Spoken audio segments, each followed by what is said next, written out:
Good evening all. Thank you for your kind introduction, Hami. And today's topic is realities and real world evidence implications for clinical management of type 2 diabetes mellitus. Change the slide. This is my financial disclosure. And coming to the chronic complications of uncontrolled diabetes, apart from microvascular complications and macrovascular complications, there are some non-classical complications are also there. The macrovascular complications of diabetes are, as you know, retinopathy, nephropathy and neuropathy. And macrovascular complications are coronary artery disease, stroke, peripheral arterial disease. And non-classical complications of uncontrolled diabetes are cognitive impairment, depression, non-alcoholic fatty liver disease, and non-alcoholic steatohepatitis, heart failure, and obstructive sleep apnea, etc. Next slide, please. Next slide.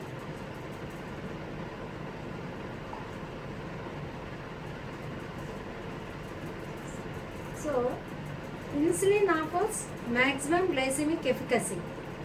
This slide shows various glucose lowering drugs and the change in HbA1c. The GLP-1 receptor agonists decrease the HbA1c by 1.12 and DPP-4 inhibitors reduces HbA1c by 0.74 and alpha glucosidase inhibitors reduces HbA1c by 0.72 and thiazolidines reduces HbA1c by 0.96 and sulfonylureas reduces A1c by 0.77 and glinides reduces A1c by 0.64 and metformin reduces HbA1c by 1.21 and basal insulin reduces A1c 1.28 and maximum reduction is seen with premix insulin 1.91 in HbA1c and prandial insulin reduces 1.08 and basal bolus insulin reduces 1.22 and SGLT2 inhibitors reduces 0.74 of HbA1c. So insulin offers maximum glycemic efficacy out of all glucose lowering agents and need for specific therapeutics for Indian people with type 2 diabetes mellitus. Indian diet is rich in carbohydrates, nearly 64% and higher than Western world. Carbohydrate load contributes to the postprandial rise in blood glucose. There is need to address this high carbohydrate meal either through diet modifications, works in our clinical practice, yes, to some extent, by giving counseling regarding low carbohydrate diet and high protein diet and low fat diet and our therapeutic interventions. Next slide, please.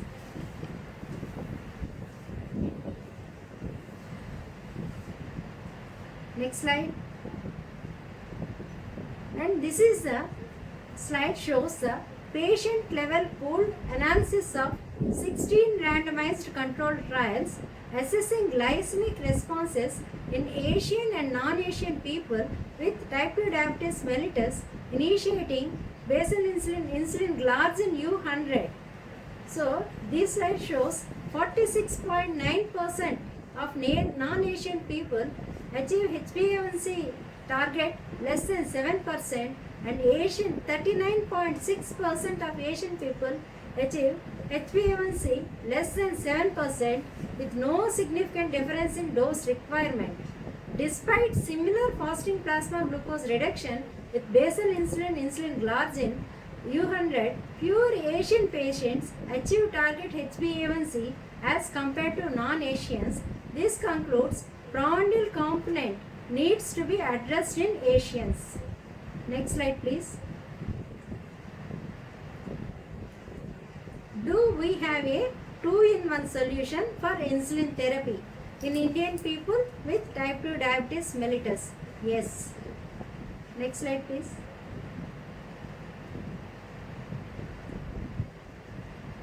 The IDA gas This is a co-formulation, a two-in-one solution suited to Indian realities of diabetes management. It's a basal insulin with a built-in rapid-acting component for a reason.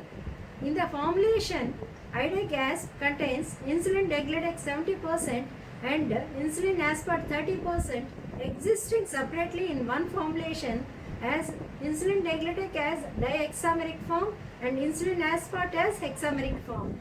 In the subcutaneous depot, the insulin degludec aspart co-formulation when given subcutaneously, the IDEC dihexamers with the help of phenol which diffuses quickly and IDEC dihexamers link up via side chain contacts to form long multi-hexamers, whereas zinc diffuses slowly causing individual IDEC hexamers to disassemble, releasing monomers slowly. This is the mechanism behind the ultra-long action of the insulin degludec. Whereas insulin aspart, which exists as a hexameric form, rapidly dissociates into monomeric form and decreases the blood sugars rapidly. Next slide. So, impact of uncontrolled postprandial spikes. The hyperglycemic spikes are usually seen after every meal, that is breakfast, lunch and dinner, induces high oxidative stress, endothelial dysfunction and inflammatory reactions leading to cardiovascular events. The oxidative stress, defined as dysregulation of the cellular redox state, plays a pivotal role in the pathogenesis of vascular failure, especially vascular endothelial dysfunction. Endothelial dysfunction is the initial stage in the development of atherosclerosis. So, endothelial dysfunction is impaired not only in patients with diabetes but also in patients with impaired glucose tolerance. So, preliminary evidence suggests that controlling postprandial hyperglycemia reduces the incidence of myocardial infarction in the people with impaired glucose tolerance. Next slide, please.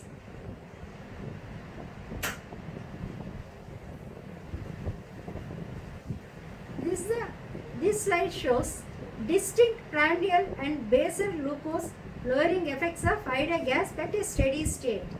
The x-axis shows the time since injection in hours and y-axis shows the glucose in range. So, glucose in range of IDEC as once a day at a steady state given at the rate of 0.6 units per kg. In first slide shows was initial spike followed by the steady maintenance of the blood glucose levels. And the second slide shows when the IDEC gas given as 0.3 units per kg body weight twice a day, there are two spikes and followed by the normal levels.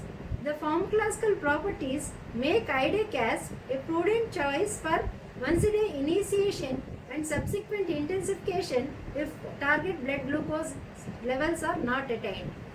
Next slide, please.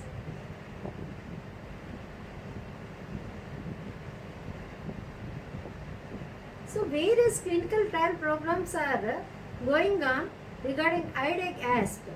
This is the overview of the IDEC ASP phase 3 clinical trials, phase 3A and phase 3B, with comparators versus insulin detimer versus bias 30 versus insulin glargine U100 versus basal insulin plus insulin aspart with meals versus IDEC ASP.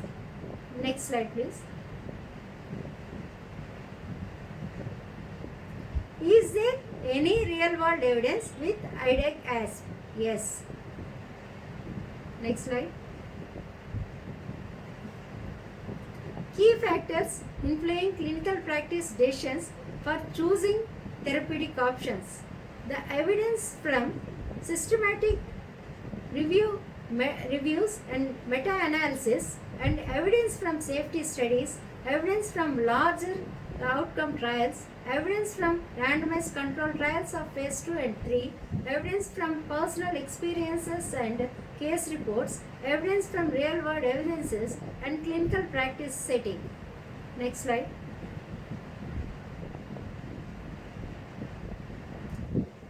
real world evidence.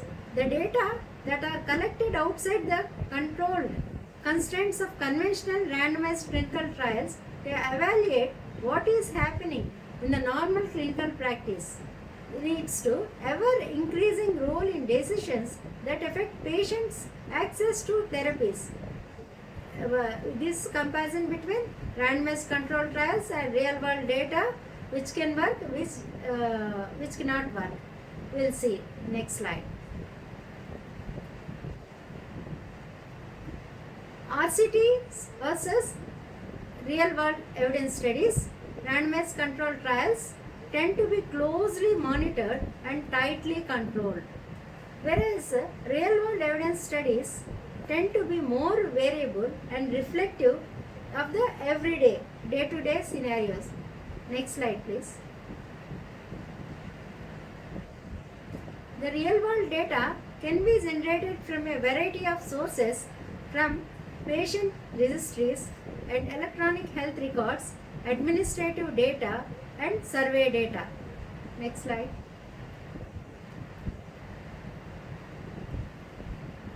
So, real world evidence can provide different findings for a number of reasons. Steady setting, a controlled environment versus real world clinical practice, and adherence to medication can be high versus low, and placebo not an option in real world studies. That is, placebo will be there in randomized control trials, and population homogeneous versus heterogeneous, and residual confounding due to lack of randomization in real world evidence studies. Next slide.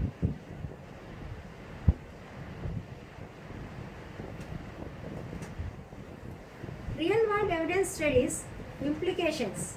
These are from various groups: physicians, payers, regulators, drug developers, and patients.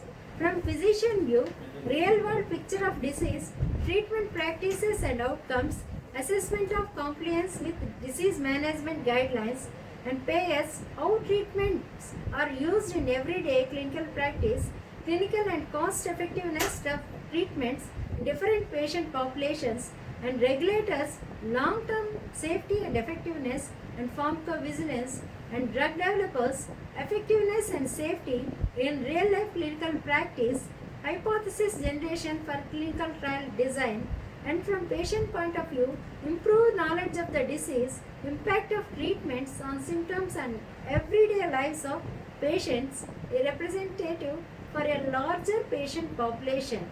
These are the implications of real world evidence studies. Next slide, please.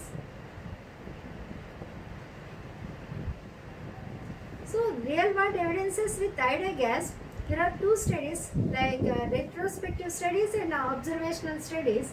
Retrospective studies are Kalra et al. 2016 and Kovil Rajiv et al. 2016 and Kusma et al. 2018 and Kesadev et al. 2018 and Jang et al. 2019.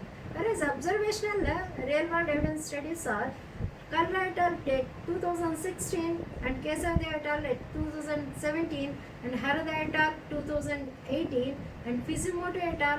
2018. Next slide, please.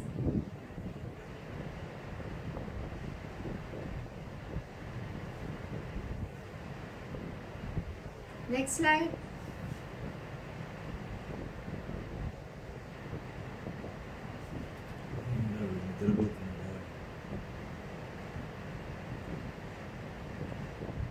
Next slide, please.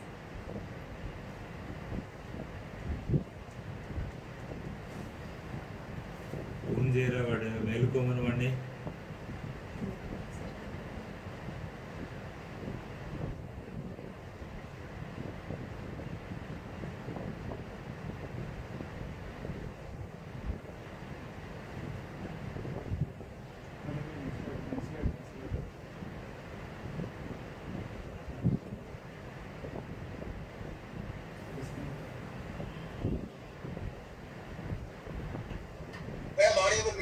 Yeah. Change the slide, please.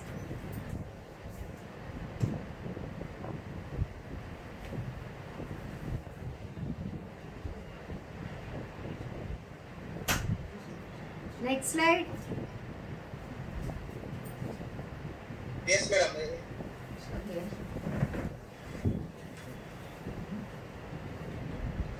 Slide is not changing.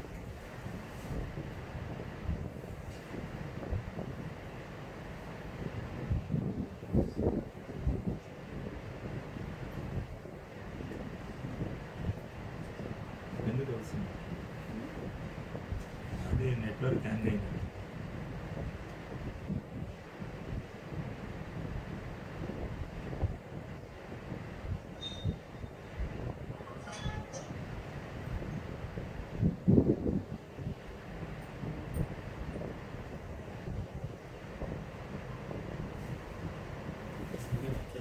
ఆ? ఎందుకు pass చేయి కింద pass చేయాలి వదిలేసి ఏమి వదిలేసి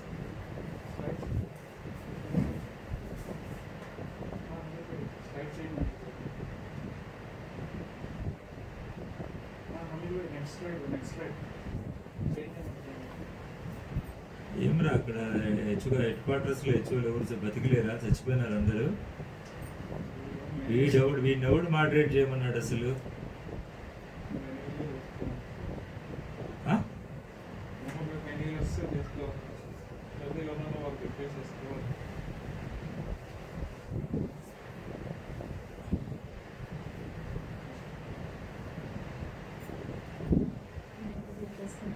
కుదరదు, ఎందుకు అవసరం లేదు వాని టెక్నికల్ ప్రాబ్లం వానికి అర్థం కానీ ఇది నీ ప్రోగ్రామ్ కాదు నా ప్రోగ్రామ్ కాదు నువ్వు ప్రోగ్రామ్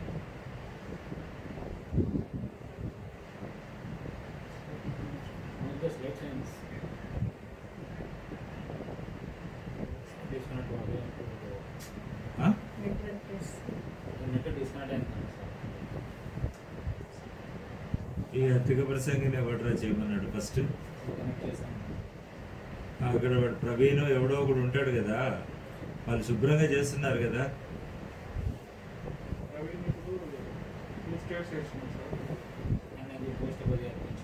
ఆ?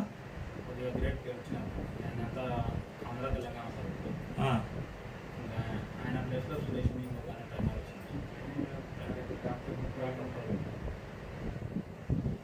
మామూలు ప్రవీణ్ ఉన్నాడు కదా ఇంకొకతను డాక్టర్ ప్రవీణ్ సార్ ఆయన వచ్చేసి బెంగళూరు షిఫ్ట్ అయినారు సార్. ఆయన షిఫ్ట్ అయినాడు ఇంకో ప్రవీణ్ ఉన్నాడు కదా ఆయన సార్ ఆయన ట్రైనింగ్ టీమ్ సార్ ఆయన కూడా కొద్దిగా No.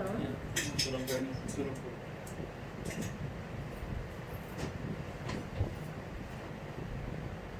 మానసులు ఉండదు సార్ మన జోనల్ ట్రైనర్ ఆ.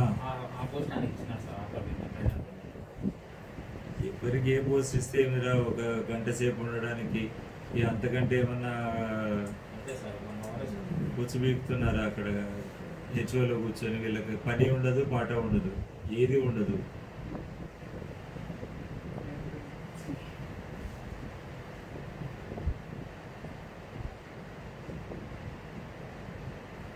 దాంట్లోంచి చేసే ఇద్దరం ఎందుకు Am I audible, Hamid? వాడు లేడు అసలు లేకుండా నేను చెప్పిన ఏం ఉపయోగం ఉంది? ఏ your audible I'm audible. Okay. Yeah. Yes. Do we have? Yes. Madam, audible, madam. You can proceed, madam. Okay. Okay. Sorry for the technical glitches. Do we have any guideline recommendations on insulin therapy with iodine gas? Previous slide. Previous life Previous slide. Yes, madam. Yes, madam.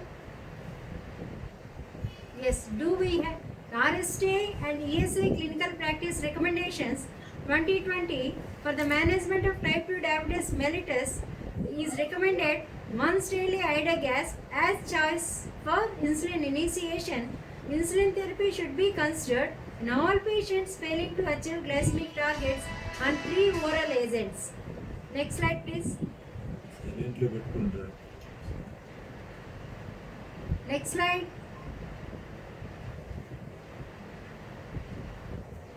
Consider insulin regulated aspart in patients with type 2 diabetes mellitus, in patients failing to achieve glycemic control despite optimizing non-insulin therapies, and patients with postprandial glucose spikes and patients at increased risk of hypoglycemia, including nocturnal hypoglycemia, and patients who may benefit from a reduced injection burden or a less complex regimen, and next, patients requiring flexibility in the timing of insulin dosing.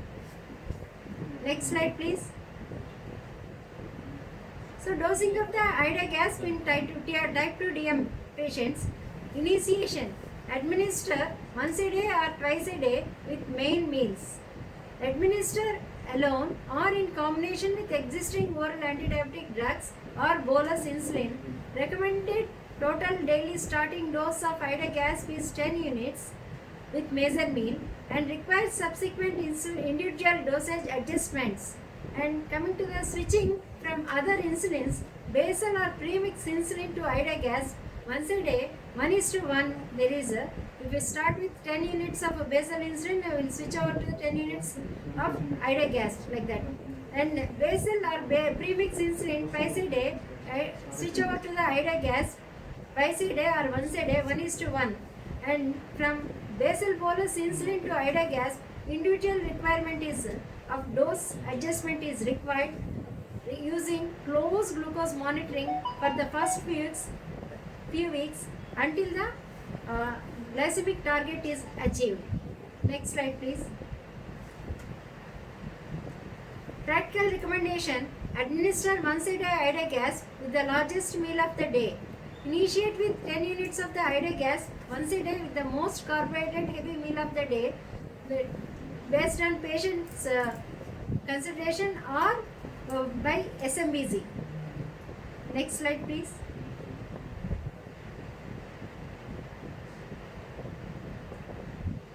Next slide. Weekly titration using simple algorithm. If the fasting plasma glucose target is above, you increment the dose by 2 units. If the fasting plasma glucose is within the target, maintain the same dose, and if fasting plasma glucose is below the target, decrease the dose by 2 units. Identify your patient's fasting plasma glucose target and adjust the insulin degludec dose every week by 2 unit increments or decrements until fasting plasma glucose target is met. Next slide, please.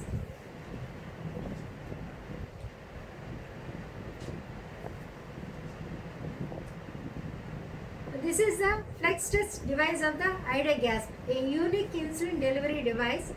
This device is very easy to use, easy touch button with a low injection force and the only pre-filled insulin pen with no push button extension and large easy to read scale and end of the dose confirmation for the patient confidence, and this is very easy to use even in older patients.